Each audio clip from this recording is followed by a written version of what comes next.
Imagine कीजिए किसी पर मर्डर या करोड़ों की फ्रॉड जैसी सीरियस एलिगेशन लगे और वो कानून की गिरफ्त से बाहर आ जाए। क्या ऐसा हो सकता है? आपका पहला रिएक्शन शायद नहीं होगा, लेकिन आज हम सुप्रीम कोर्ट के 3 ऐसे शॉकिंग केसेस पर नजर डालेंगे जहां कुछ ऐसा ही हुआ।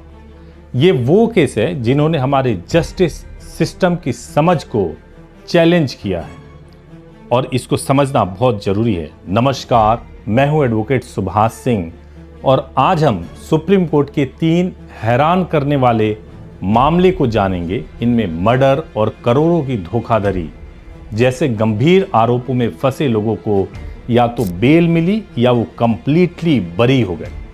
हम ये भी समझेंगे कि आखिर वो कौन सी लीगल आर्गुमेंट थी जिन्होंने जजों को इतने बड़े फैसले लेने पर मजबूर किया और इन फैसलों का हमारे जस्टिस सिस्टम पर क्या असर पड़ा। देखिए, सबसे पहले केस की मैं बात करूंगा जब 7 साल की बच्ची के रेप और हत्या के दोषी को सुप्रीम कोर्ट ने बरी कर दिया। हमारा पहला मामला उत्तराखंड का है जिसने 2014 में पूरे देश को हिलाकर रख दिया था। एक 7 साल की बच्ची के साथ रेप और फिर उसकी बेरहमी से हत्या कर दी गई।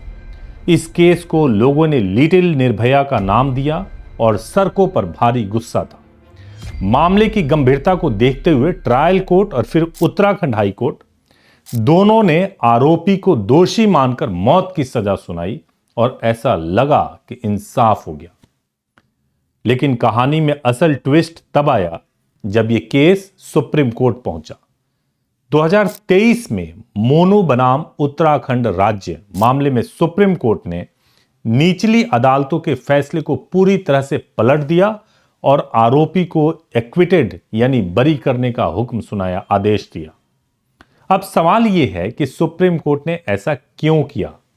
सुप्रीम कोर्ट ने अपने फैसले में साफ कहा कि पूरा केस सर्कमस्टांशियल एविडेंस यानी परिस्थितिजन्य सबूतों पर टिका था और प्रोसिक्यूशन यानी सरकारी पक्ष अपराध की कड़ियों को विदाउट एनी रीजनेबल डाउट जोड़ नहीं पाया।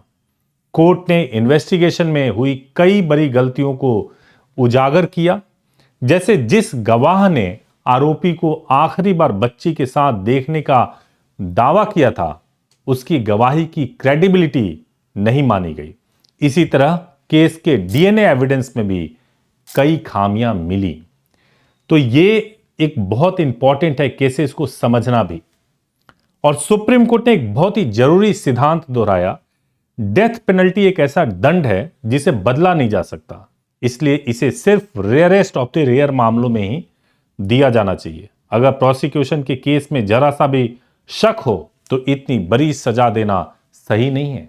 इस मामले में एविडेंस की चेन टूटी हुई थी, इसलिए कोर्ट के पास आरोपी को बेनिफिट ऑफ डाउट देते हुए बरी करने के अलावा कोई रास्ता नहीं था, क्योंकि वो सुप्रीम कोर्ट है, सुप्रीम दिमाग, जस्टिस का सुप्रीम दिमाग वहां बैठा हुआ है। और जो दूसरा मामला है, जब 6 करोड़ की धोखाधड़ी में बेल मिल गया तो जज साहब को ट्रेनिंग पर भेज दिया गया। अब पहली बात तो मर्डर जैसे जुर्म की थी, लेकिन बड़े फाइनेंशियल फ्रॉड्स का क्या? हमारा जो दूसरा मामला है वो एक इकोनॉमिक ऑफेंस से जुड़ा हुआ है। एक कंपनी ने एक पति पत्नी पर 6 करोड़ रुपए की धोखाधड़ी का आरोप लगाया। मामला दिल्ली की करकरडुमा कोर्ट में चल रहा था। हैरानी की बात यह थी कि लोअर कोर्ट के जजों ने इतने गंभीर मामले में आरोपी पति पत्नी को जमानत यानी बेल दे दी। जब पीड़ित कंपनी इस फैसले के खिलाफ सुप्रीम कोर्ट गई तो कोर्ट बेल देने के इस तरीके पर बहुत ही गहरी नाराजगी जताई। सुप्रीम कोर्ट ने पाया कि बेल देते वक्त न तो अपराध की गंभीरता पर ध्यान दिया गया और न ही आरोपियों के पिछले कंडक्ट पर। कोर्ट ने इसे मॉकरी ऑफ जस्टिस बताया और बेल के आदेश को फौरन कैंसिल कर दिया। साथ ही आरोपी पति पत्नी को 2 हफ्तों के अंदर सरेंडर करने का आदेश दिया। अब देखिए क्या है मामला। कई बार तो ऐसा होता है ना कि बेगुनाह को भी फंसा दिया जाता है और कई बार गुनहगार भी बच जाते हैं। सब वकील साहब के ऊपर डिपेंड करता है। लेकिन सुप्रीम कोर्ट यहीं नहीं रुका। कोर्ट ने एक ऐसा अनप्रेसिडेंटेड स्टेप उठाया जो पहले कभी नहीं देखा गया था। सुप्रीम कोर्ट ने उन दोनों जजों को जिन्होंने लापरवाही से बेल दी थी, जुडिशियल एकेडमी में खास ट्रेनिंग के लिए भेजने का निर्देश दिया। और यह ट्रेनिंग इसलिए दी गई ताकि वो बेल से जुड़े कानूनों को गहराई से समझ सके। यह फैसला एक क्लियर मैसेज था कि गंभीर आर्थिक अपराधों में सिर्फ खानापूर्ति करके बेल नहीं दी जा सकती है। और मैं जब तीसरे केस पर आऊंगा तो यह भ्रष्टाचार से जुड़ा हुआ है। जब भ्रष्टाचार के आरोपी को अग्रिम जमानत, एंटीसिपेटरी बेल, अरेस्ट से पहले बेल देने पर हाई कोर्ट को फटकार लगा दी सुप्रीम कोर्ट ने। हमारा तीसरा मामला करप्शन का है, जिसमें सुप्रीम कोर्ट ने एंटीसिपेटरी बेल पर अपना रुख बेहद सख्त कर लिया। स्टेट ऑफ पंजाब बनाम गुरदयाल सिंह मामले में एक सीनियर पुलिस ऑफिसर पर भ्रष्टाचार के संगीन आरोप लगे थे, लेकिन Punjab and Haryana high court ने एक क्रिप्टिक सा आदेश करके उसे अग्रिम जमानत दे दी।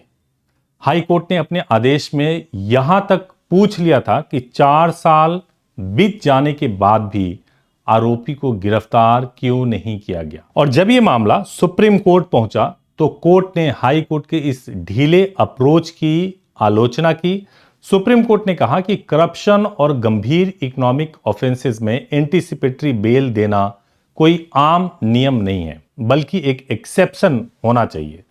सुप्रीम कोर्ट ने इस बात पर जोर दिया कि सिर्फ इसलिए कि पुलिस को आरोपी से कस्टोडियल इंटीग्रेशन की जरूरत नहीं है, यह अग्रिम जमानत देने का आधार नहीं बन सकता। सबसे जरूरी अपराध की गंभीरता और प्राइमा फेसी बन रहे केस को देखना है। इस फैसले के जरिए सुप्रीम कोर्ट ने एक कड़ा संदेश दिया और ऊंचे पदों पर बैठे लोगों से करप्शन के मामलों को हल्के में नहीं लिया जा सकता है, ऐसा सुप्रीम कोर्ट ने सुझाव भी दिया। तो दोस्तों, ये 3 केस मैंने आपको बताए। अगर आप किसी केस में फंसे हुए हैं और आपको लगता है कि आपको एडवाइस की जरूरत है तो आप हमारे हेल्पलाइन नंबर पे कॉल करना मत भूलिए। और मैं एक चीज और जानना चाहता हूं कि इन फैसलों पर आपकी ओपिनियन क्या है। क्या आपको लगता है कि ऐसे फैसलों से असल न्याय होता है या इससे अपराधियों के हौसले और बढ़ जाते हैं? अपनी राय नीचे कमेंट्स में हमारे जरूर साझा कीजिए। अगर आपको इस वीडियो से कुछ नई जानकारी मिली तो इसे लाइक करें और अपने दोस्तों के साथ भी शेयर करें। और ऐसे ही लीगल केसेस को आसान भाषा में समझने के लिए हमारे चैनल को सब्सक्राइब करना ना भूलें। दोस्तों, अगर आप किसी मैटर में फंसे हुए हैं तो आप हमें लीगल एडवाइस के लिए हमारे हेल्पलाइन नंबर पर सुबह 9 बजे से लेकर शाम को 8 बजे तक कॉल भी कर सकते हैं। Thank you so much for watching this video.